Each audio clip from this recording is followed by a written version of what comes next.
আল্লাহর হুকুম বড় গরীব অভাবী স্বামী না, আর আমার রাষ্ট্রের কুমার সে আমাদের মধ্যে বুঝো লাই নাই, তাই অভাব বড়।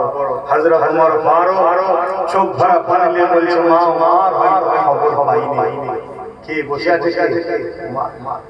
ওমর হয়তো খবর পাইনি মা।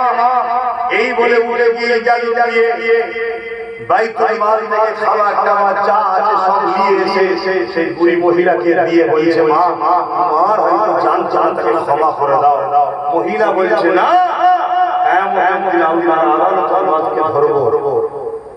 যার শুনে বড় বড় সুগার বাবারা থারথার করে কাঁদতো, মহিলার এই কথা শুনে উমর থারথার করে কাঁদছে আর বলছে, না উমরকে মাফ করে দেন মা। উমর জানে না হয়তো মাফ করে দেন মা, উমরকে মাফ করে দেন। বারবার বলার পরে ওই মহিলা বলে, যখন বলছো আমি মাফ করে দিলাম, জোরে বললেন সুবহানাল্লাহ। ওমর ফারুক বলছে, মা আমি হলাম সেই উমর, আমি জানতাম না। তাহলে বলুন